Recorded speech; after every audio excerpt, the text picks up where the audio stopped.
जैसे कि आप जानते हैं, 2 दहाइयों से भी ज़ायद वक्त जेल में गुजारने के बाद नेल्सन मंडेला जब जेल से निकलते हैं तो बिल आखिर वो साउथ अफ्रीका के सदर बन ही जाते हैं। और साउथ अफ्रीका के सदर बनने के ही बाद वो अपने सिक्योरिटी फोर्सेस के साथ शहर घूमने निकल जाते हैं, जहां रास्ते के अंदर वो एक रेस्टोरेंट पर खाना खाते हैं और वहाँ पे वो एक शख्स को देखते हैं और अपने सिक्योरिटी मुलाजिम को कहते हैं कि इसको बुलाओ और ये भी हमारे साथ खाना खाएगा। और वो शख्स के आते ही जब खाना शुरू होता है तो उस शख्स के हाथ कांप रहे होते हैं खाते खाते, और वो अपना खाना ख़त्म करके फ़ौरन वहाँ से निकलने वाली करता है।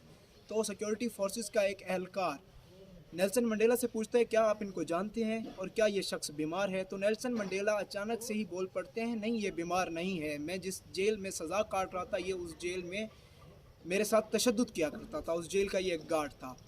तो फिर वो हैरान होकर पूछते हैं, तो फिर आपने इनसे बदला क्यों नहीं लिया? तो नेल्सन मंडेला कहते हैं कि बदला लेने से कौमें कमज़ोर हो जाती हैं, जबकि सब्र से और सिला रहमी से कौमें तमीर होती हैं।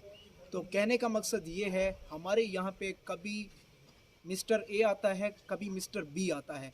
तो कभी कोई लाडला होता है, कभी कोई लाडला होता है। कभी कोई प्राइम मिनिस्टर की सीट पे आके एक से बदला लेता है अपोजिशन से, और कभी अपोजिशन वाला प्राइम मिनिस्टर की सीट पे आके दूसरी अपोजिशन से बदला लेता है।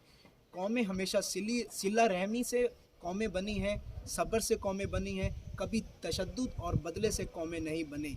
तो ये एक बहुत बड़ा सबक है जो हमारी कौम को सीखना चाहिए, इससे जो हमारे लीडरान को इससे सीखना चाहिए।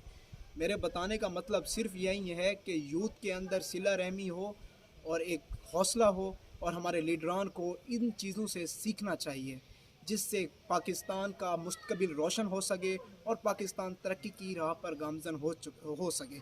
ये हमारी ज़रूरत है और अवलीन तरजीह है, इस पे हमें सोचना